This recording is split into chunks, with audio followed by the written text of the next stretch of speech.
Hi hello అందరికీ నమస్కారం. నేను మీ Priya. Welcome back to Aadya media. ఈ రోజు మనతో ట్రెండింగ్ టాపిక్స్ డిస్కస్ చేయడానికి senior journalist and cine critic Immandi Ramarao గారు ఉన్నారు. ఆయనతో మాట్లాడదాం. నమస్తే సార్. నమస్తే. సో పాతాళ భైరవి సినిమా గురించి మాట్లాడదాము. ఈ రోజుల్లో ఎవరికన్నా తెలియదేమో కానీ ఆ రోజుల్లో పాతాళ భైరవి అంటే ఒక సెన్సేషన్. సో ఆ మూవీ త్రూ మన ఎన్టీ రామారావు గారికి ఎంత ఫేమ్ ఆదరణ అయితే వచ్చిందో మాలతి గారికి కూడా అంతే వచ్చింది. సో ఆ సినిమా విశేషాలు కొన్ని మీరు మాతో షేర్ చేసుకోవచ్చు కదా ఈరోజు. తప్పకుండా. అంటే మనకి తెలుగు సినిమా అంటే కళాత్మకమైన విలువలతో పాటు వ్యాపార ఆకర్షణలు కూడా ఉన్న, ఒక విధంగా చెప్పాలంటే తొలి రోజుల్లో మంచి సినిమాలో ఒక మరీ మంచి సినిమా ఏదైనా చెప్పాలనుకుంటే ఇది పాతాళ భైరవి. ఆ రోజుల్లో సూపర్ హిట్ అయింది, కనకవర్షం కురిసింది. విజయవాహిని సంస్థ మనుగడకు ప్రధానమైనటువంటి ఆలంబనగా నిలిచింది. ఏది? పాతాళ భైరవి. ఆ సినిమా గురించి ఇప్పుడు ఎందుకు చెప్పుకుంటున్నామంటే దానికి ఒక సందర్భం ఉంది. అందులో తోటరాముడుగా నటించినటువంటి ఎన్టీ రామారావు గారికి ఎంత మంచి పేరు ఉందో, అందులో హీరోయిన్గా రాకుమారిగా నటించినటువంటి మాలతి, ఆవిడ కూడా చాలా చాలా మంచి పేరు ఉంది. అంతకుముందు హీరోయిన్లు కట్టు బొట్టు కొంచెం ఏదో సనాతన సాంప్రదాయం, స్వచ్ఛత, పవిత్రత అట్లాంటి భావాలతో ఉన్నటువంటి, అటువంటి ఆహార్యంతో ఉన్నటువంటి హీరోయిన్లు ఉంటే, ఆ హీరోయిన్లో ఒక అందం, హీరోయిన్లో ఒక ఆకర్షణ, హీరోయిన్లో ఒక అంటే సామాన్యమైన జీవితాల్లో ఉన్నటువంటి ఆడవాళ్లకు లేనటువంటి గొప్పతనం ఉన్నటువంటి వ్యక్తి ఎవరయ్యా అంటే మాలతి గారు అన్నమాట. అప్పుడు ఎన్టీ రామారావుతో సరి సమానంగా అందగత్తిగా ఉందంటే మరి చిన్న అందమా అది. అయితే ఆవిడ కాలక్రమేణా బాగా సినిమా వాళ్ళు ఆ రోజుల్లో ఎక్కువ మంది ఎలా ఉండేవారంటే ఉత్థాన పతనాలు ఉండేవి. జైమంటూ రాకెట్ వేగంతో పైకి వెళ్ళిపోయేవారు. సినిమాలో కానీ ఒకవేళ లేకపోయినట్లయితే అంత వేగంతో కింద పడిపోయేవారు. అలా ఉండేది అన్నమాట.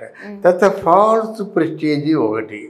అప్పట్లో ఓ సినిమా వ్యక్తం కదా, మనం అద్దాల మేడల్లో ఉంటాము, మనం మామూలుగా భోజనం చేయకూడదు, కనీసం 4 కూరలు ఉండాలి, జ్యూసులు ఉండాలి, మంది మార్పులు ఉండాలి, నౌకర్లు చాకర్లు ఉండాలి, ఇంతమందికి అన్నం పెట్టాలి, ఇలా ఉండేది అన్నమాట.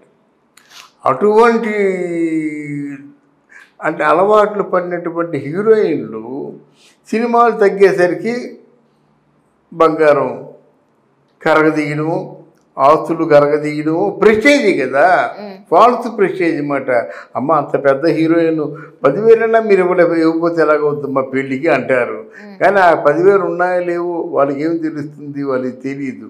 ఇలాగే ఫాల్స్ ప్రెస్టేజీ పోయి చాలామంది సంపదలు పోగొట్టుకున్నారు. అందులో ఒక వ్యక్తి ఎవరంటే మాలతి. చేతుల్లో డబ్బులు లేవు, అప్పులు పెరిగిపోయినాయి, ఆదాయం లేదు. ఎవరిని అడుక్కుంటుంది? అడుక్కుంటే మాత్రం ఎవరిస్తారు? దాంతో సరే పుష్పవల్లి అని వేదాంతం రాఘవయ్య గారి అంటే వాళ్ళ తాలూకు మరదలు అవుతుందన్నమాట. వేదాంతం రాఘవయ్య గారి భార్య సూర్యప్రభ ఎవరు ఉన్నారు. పుష్పవల్లిని ఎవరంటే మన జమినీ గణేషన్ గారి తాలూకు భార్య ఎవరు? పుష్పవల్లి. ఆ జమినీ గణేషన్కి పుష్పవల్లికి పుట్టినటువంటి కూతురు ఎవరు? రేఖ. రేఖ బాలీవుడ్లో చాలా ప్రధానమైనటువంటి హీరోయిన్ గారు, మంచి గ్లామర్తో, మంచి క్రేజ్తో ఉంది. అందువలన అక్కడ పుష్పవల్లి దగ్గరికి వెళ్తే అంత సంపద ఉంది కదా, ఏదో ఒక ఎంతో కొంత ఇవ్వబోతుందా, ఇచ్చిన దాంతో మనం కొంతకాలం గడిపేయచ్చు కదా అనే ఉద్దేశంతో కొండంత ఆశతో వెళ్ళిందన్నమాట.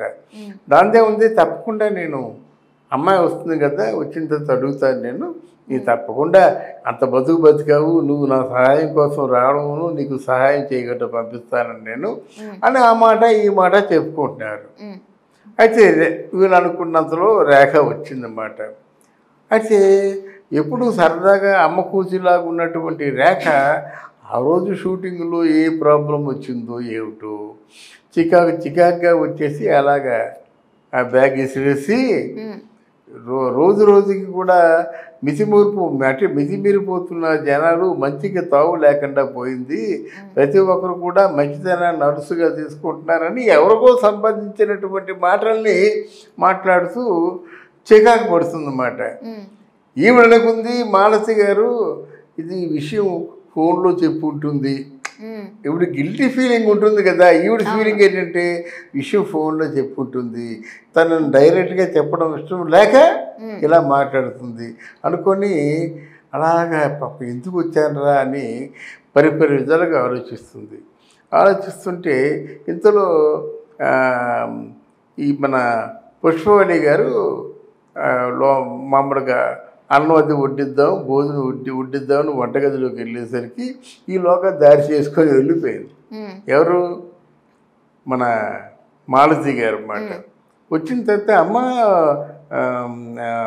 ఇది రేఖ చూసావా, ఇప్పుడు ఇక్కడ ఆంటీ ఎవరే, ఇప్పుడు వచ్చి కూర్చుంది కదమ్మా, ఏమో వెళ్ళిపోయిందమ్మా, చాలాసేపు అయింది వెళ్ళిపోయి. ఎంత పని చేసావమ్మా, ఆయన నువ్వు ఎందుకన్నా చిరాకుపడ్డాడు, నేనేదో స్టూడియోలో ఏదో చికాకుగా ఉండి చికాకు పడితే నాకు ఆవిడకి ఏమిటి సంబంధం అంటే, పిచ్చిదానా ఆవిడ మామూలు వ్యక్తి కాదే, పాతాళ భైరవిలో ఎన్టీ రామారావుతో సమానంగా యాక్ట్ చేసినటువంటి తెలుగు ఫీల్డ్లో మొట్టమొదటి గ్లామర్ హీరోయిన్ ఆవిడ, తన్నే అన్నాం అనుకొని వెళ్ళిపోయిందేమో అనేసరికి వెంటనే పాపం రేఖ అయ్యో ఎంత పొరపాటు చేశాను నేను, అనవసరంగా నిజంగా మంచిది మాట, ఎవరెవరో వస్తే మనం సాయం చేశాము, ఆ మాట నా ముందు చెప్పొచ్చు కదా, లేదా ఆ మాట ఫోన్లో చెప్పినా సరే నేను ఏదో వచ్చేదాన్ని కదా, ఎందుకు నువ్వు అలా చేసావని వాళ్ళ అమ్మని తిట్టుకొని ఇంకా కారు వేసుకొని బయలుదేరిందమ్మా.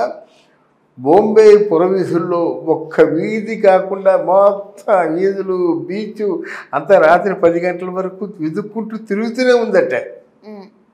తిరుగుతుంటే తెలుస్తుంది, రేఖతో పాటు మన పుష్పవల్లికి కూడా ఉంది. ఆవిడని గుర్తుపడడం కోసం తీసుకెళ్ళి తిరిగినట్టయితే ఎక్కడ కూడా దొరకలేదన్నమాట. దొరకపోతే ఒక వారం రోజుల్లో తెలుగు సుప్రసిద్ధ హీరోయిన్ మాలతి ఆకస్మిక మృతి అని ఉంది. పేపర్ చూసేసరికి అప్పుడు తుఫాన్ వచ్చింది. ఇంకా రంజిత్ సినిమా హాల్ ఒకటి ఉంది, రంజిత్ సినిమా హాల్కి పెట్టగోడ ఉంది కదా, ఆ పెట్టగోడకి కొంతమంది పేదవాళ్ళు అడుగుతున్న వాళ్ళు పెట్టగోడకేమో గోనెలు పరదాలు కడతారు కదా, ఆ గోనెలు పరదాలు కట్టి అక్కడ చిన్న పేపర్లు అవి వేసుకొని పడుకుందట, అట్ట ముక్కలు అవి వేసుకొని పడుకుందట. పడుకున్న తర్వాత సడన్గా పెట్టగోడ ఏం చేయండి బాగా నానిపోయి కూలిపోయిందట. కింద ఆవిడ ఆ గోడ కూలిపోయి ఆ గోడ కింద ఈవిడ అనగారిపోయి చనిపోయింది అన్నమాట. ఆ విధంగా చనిపోయింది. అది తెలుసుకున్న తర్వాత చాలా దుఃఖపడిందట. దుఃఖపడి చూసారు ఎవరి జీవితాలు అలాగ ఉంటాయని, అప్పటికాంచి కష్టాల్లో ఉన్న ప్రతి ఒక్కరు కూడా ఆదుకోవడం అలవాటుగా చేసుకున్నది రేఖ. ఒక ఉదాత్తమైనటువంటి హీరోయిన్గా ఉన్న వ్యక్తి దిక్కుమాలిన చావు, ఎవరికి కట్టబడకుండా, ఎవరు చూడకుండా, ఎవరు లేవనెత్తకుండా, తర్వాత ఎవరో పోల్చుకొని అయ్యో మాలతి గారు చనిపోయారా, మాలతి గారు కథనాలు వచ్చాయి తర్వాత, కానీ ఆవిడ ఆ విధంగా కాలగల్పంలో కలిసిపోయింది. ఇది అపురూపమైన అనుభవం మన ప్రేక్షకుల కోసం చెప్తున్నాను. Thank you so much sir. So చూసారు కదా, ఇది ఇవాళ 10 న్యూస్. మరొక ఇంట్రెస్టింగ్ న్యూస్తో మళ్ళీ మేము ముందుంటుంది ఆద్య మీడియా.